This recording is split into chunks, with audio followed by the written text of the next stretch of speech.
সকাল বেলা খালি পেটে চা পানে অভ্যস্ত অনেকেই, আবার অনেকেই আছেন যারা দুধ চা পান করতে বেশি পছন্দ করেন, আর সেই সুবাদে ঘুম থেকে উঠতে না উঠতেই ফ্রেশ হয়ে দুধ চা পান করেন অনেকেই।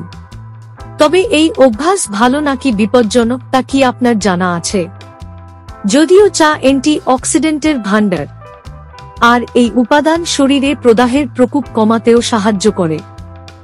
এছাড়া চায়ে এমন কিছু উপাদান আছে যা ব্রেনে হ্যাপি হরমোন ক্ষরণ বাড়ায়, তাই চা পান করলে মনে খুশির অনুভূতি জাগে, এমনকি কাজে মনোসংযোগ করতেও খুবই সুবিধা হয়।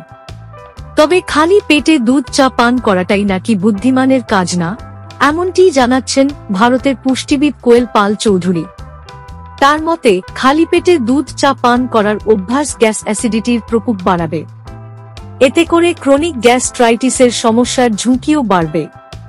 তাই এই বদ অভ্যাস দ্রুত ত্যাগ করুন। কোয়েল পাল চৌধুরীর মতে দুধ চা পানের তুলনায় লিকার চা বা রং চা পান করা বহু গুণে স্বাস্থ্যকর। এমনকি সকালে খালি পেটে লিকার চা পান করলে শারীরিক সমস্যার ফাঁদে পড়ার ঝুঁকিও তেমন থাকে না বললেই চলে। তবে লিকার চায় আবার বেশি চিনি মেশাবেন না, এই ভুলটা শুধরে নিলেই ওজন বসে রাখতে পারবেন, এমনকি কন্ট্রোলে থাকবে ডায়াবেটিসও। তাহলে দুধ চা কখন পান করবেন? আসি সেই প্রসঙ্গে। অনেকের দুধ চা ছাড়া চলে না, সেক্ষেত্রে খাবার খাওয়ার অন্তত 30 মিনিট পরে 1 কাপ দুধ চা পান করতে পারেন। এতে করে গ্যাস্ট্রিকের সমস্যা অতটা হবে না।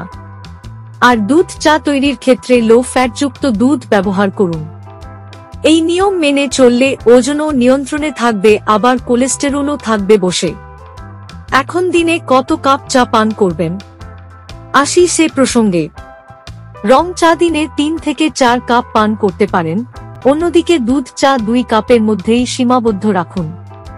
এতে করে শরীরের তেমন ক্ষতি হবে না। এর বেশি রং চা বা দুধ চা পান করলে গ্যাস, অ্যাসিডিটি থেকে শুরু করে লিভার ও কিডনির মতো অঙ্গেরও ক্ষয়ক্ষতি হতে পারে, এমনকি বাড়তে পারে দুশ্চিন্তা ও অবসাদ।